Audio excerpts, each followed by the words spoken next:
Unaponunua kiwanja, ni hati gani inakufanya kuwa mmiliki halali? Maana ukweli ni huu, unaweza ukawa na karatasi nyingi sana mkononi, lakini usiwe na uhakika kwamba wewe ndiye mmiliki halali. Watu wengi wanachanganyikiwa kwenye suala la ardhi. Anaambiwa eneo lina hati au lina makubaliano ya mauzo, unaona kila kitu kiko sawa, lakini mwisho wa siku anajikuta ameingia kwenye mgogoro wa ardhi. Hebu leo tuweke wazi aina mbalimbali za nyaraka ambazo utakutana nazo kwenye mchakato mzima wa umiliki wa ardhi. Tukumbuke tu jambo moja, sio kila karatasi utakayokuwa umeshika mkononi itaonyesha umiliki halali wa ardhi au eneo lako.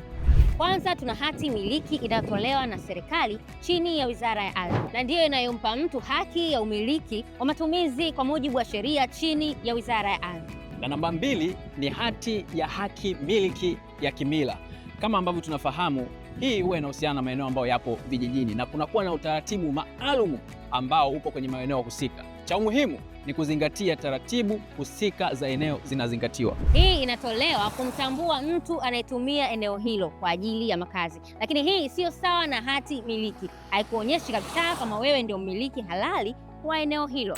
Na namba 4 ni hati ya mauzo au makubaliano, na hii ndiyo ambayo inaonyesha mnunuzi na muuzaji wa eneo au ardhi husika. Na kukumbusha tu, ukiwa na hii haimaanishi wewe ni mmiliki halali wa eneo ulilopo au ardhi.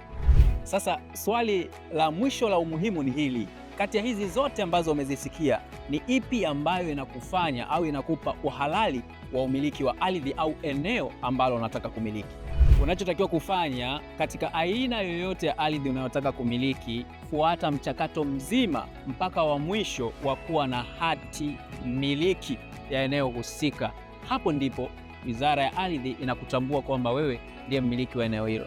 Fora Viwanja tunakusaidia mchakato sahihi wa umiliki wa ardhi. Pia viwanja vyetu vimepimwa, vinatambulika kisheria. Hati kwetu ni lazima, tena hati safi kutoka wizarani. Tunapatikana Mbezi Beach, jengo la Shango Tower, ghorofa ya kwanza, au unaweza kutupigia simu kwa 0749060677. Tunakuambia epuka migogoro ya ardhi, wekeza kwa usalama.